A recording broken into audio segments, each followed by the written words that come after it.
درود با شما دوستان گرامی مخلصان بازی فوتبال. لحظه در انتظار و حساس فرا رسید. 14 سپتامبر ساعت 20 ورزشگاه مرکزی جمهوریت پایتخت بازی 8 نهایی لیگ قهرمانان آسیا را با آغوش میگیرد.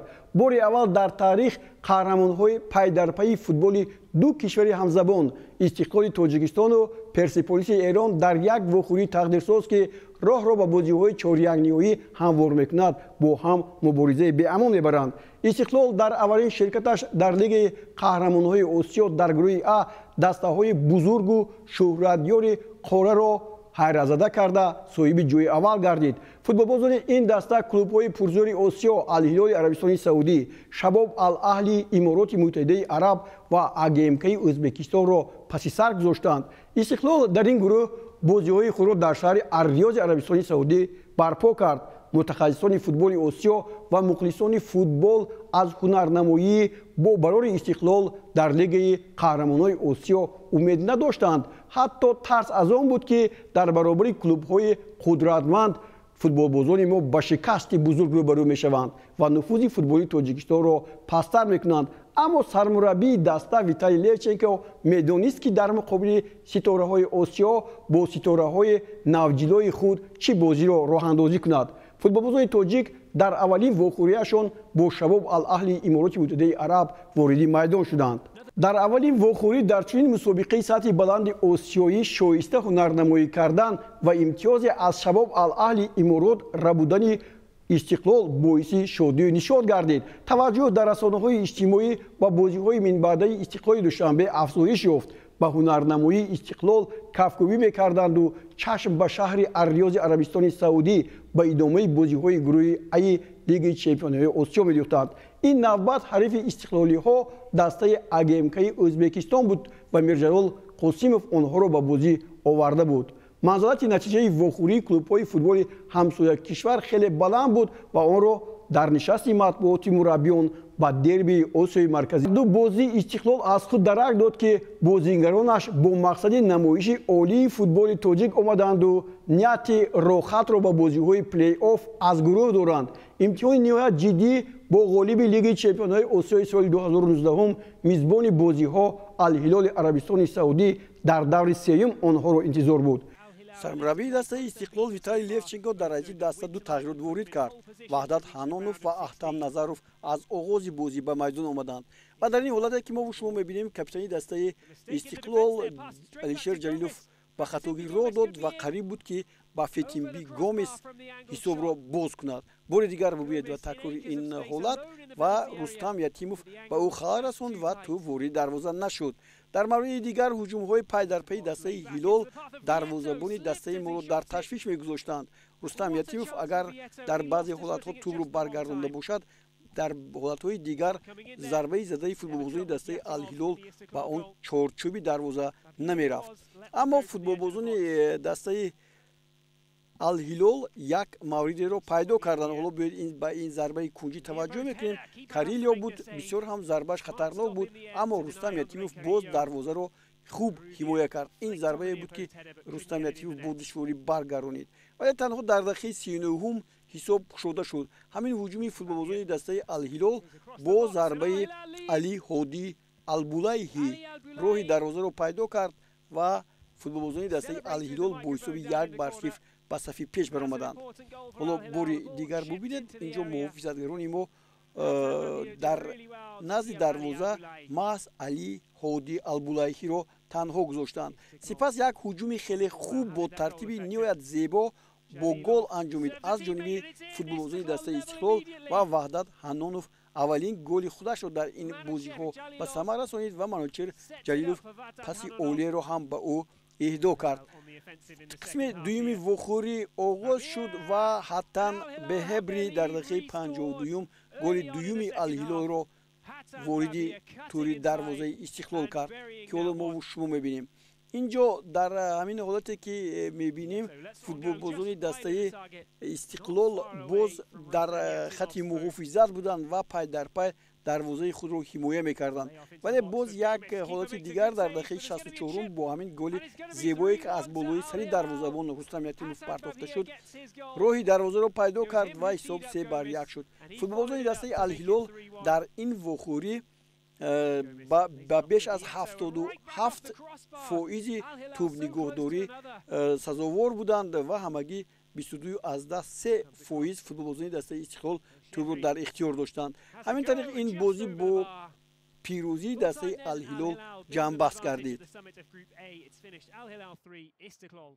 باخت از الهلال در دور سوم مربیان ما رو وادار کرد که در بازی برگشت با الهلال ترتیب و نظام و نقشه بازی رو تغییر دهند تا دوباره الهلالی ها با حملهگری تندرو و بادپای فرانسوی خود بفیتیمبی گومز سر دروازه‌بان ما به هجوم نروند. مبارزه در هر قطعه میدان با پیشوازگیری فوتبالبازان الهلال صورت گرفت. هر یک بازیگر آن استعدادی که داشت آن را در میدان پیاده کرد. فوتبالبازان تاجیک با باخت اولشان با غلبه جواب گردانیدند. الهلال را در میدانش سرخم نمودند و این پیروزی آسیا را در حیرت گذاشت. سرمربی دسته الهلال ماریو روجروی برزیلیایی با همین حیات کاردیده خود باور داشت و در این بازی به یگان عوض شوی به میدان اومد. همون حیات پیشینه که دسته استقلال رو چند روز پیشتر با حساب 3-1 مغلوب کرده بود. اما ویتالی لفچنکو در حیات دو تغییرات ورود کرد. به میدان رستم سویروف و منوچهر سفروف اومدند.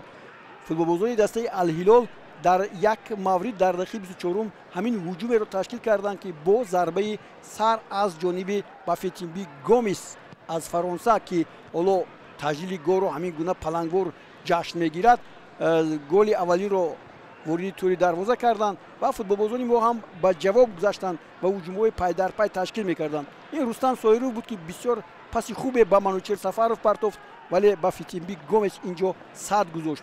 حالا ببینید این هجومی برخواری فوتبالبازان دسته استقلال دوشنبه را ما توانستیم در دقیقه 39 حساب رو تغییر دهیم. منوچهر جلیلوف این توپ رو وارد دروازه کرد اما کاری اساسی رو کاپیتان دسته استقلال علیشیر جلیلوف به اجرا رسوند. اینجا دو نفر رو سری روی خود گرفت از یک نفر دیگر گذشت و یک پرتابی عالی انجام داد که منوچهر جلیلوف با توپ پیشتر رسید و توپ رو وارد دروازه کرد. این گل دومی منوچهر است. ببینید اینجا هم چگونه پرتافت خوبی عالی رستم سویروف رو دیدیم و منوچهر از دور ضربه زد که امروز عبدالله طیف دروازه‌بان دسته الهلال در غفلت مانده بود و توپ دوم رو هم از دروازه‌اش گرفت. قسم دوم وخوری هم با هجوم‌های پای در پای فوتبالبازان دسته استقلال دوشنبه گذشت. منوچهر سفروف هم تو نداشت و این گلی که زد با عقل راست میاد که چگونه میتواند وارد دروازه شود ولی منوچهر سفروف توانست که در دقیقه 42 گل سوم دسته ما رو توری دروازه روان کند و بار دیگر معیوف دروازه‌بان دسته منتخب عربستان سعودی رو هم در غفلت گذارد. بار دیگر هجومی فوتبالبازان ما است و بعد 4 دقیقه دیگر ما حساب رو 4-1 کردیم. ببینید باز منوچهر سفروف باز منوچهر جلیلوف باز این گلی که خود باور کنید گل‌هایی که هیچ کس در آسیا امید نداشت که فوتبالبازان استقلال همین گونه بازی میکنند. از افغانستان مخلصان زیادی به دست ما مخلصی میکردند و همون در رسانه‌های اجتماعی می‌نوشتند که چگونه استقلال تاجیکستان خوب بازی کرد و نهایت زیبا بازی کرد. تا آغاز بازی‌های دور پنجم در مکان برگزاری بازی‌های گروه ا شهر اریاض عربستان سعودی بحث‌ها اطراف غلبه تاریخی دسته استقلال دوشنبه بر الهلال میان کارشناسان و رسانه‌ها ادامه داشتند. توجه همه اکنون به استقلال در واخوری برگشت با شباب الاهلی امارات متحده عرب روانه شده بود. استقلال نیروی باوری را با دل مخلصانش جای کرد. آنها امید داشتند که این نوبت ستاره‌های تازه ظهور استقلال بر شباب الاهلی نیز غلبه به دست می‌آورند تا به دور آینده از خود باقی گذارند. تا به این زمان استقلال بعد غلبه‌اش بر الهلال به صدر جدول گروه ا راه یافته بود.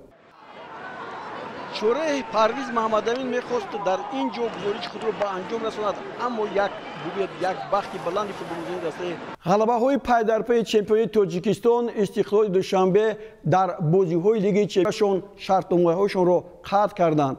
даври охири мусобиқа бо тими АГМК-и Ӯзбекистон сурат мегирифт. барои ба бозиҳои 8 ниҳоӣ рафтан ба Истиқлоли Душанбе як имтиёз лозим буд. дар он сурате ки Ал-Ҳилол бар Шабоб Ал-Аҳлӣ ғалаба кунаду ба зинаи аввал барояд. аммо шогирдони Мирзоаввал Қосимов ғалабаро бар Истиқлол мақсади асосии худ медонистанд. масъалаи рохат гирифтанро АГМК-ро маҷбур мекард ки бо ҳамин сармураббиашон Мирзоаввал Қосимов дар бозии имрӯза Рустам Ятимовро дар ҳоле дарёбад ки каме ҳам дуртар аз ин ту буд ва баъдан футболбозони дастаи он ки ин бозӣ бо ҳамин голи задаи боз Рустам Соиров дар дақиқаи 87 ҷамъбаст шуд, умуман дар маҷмӯъ дар ин бозиҳо ниҳоӣ рохат гирифт.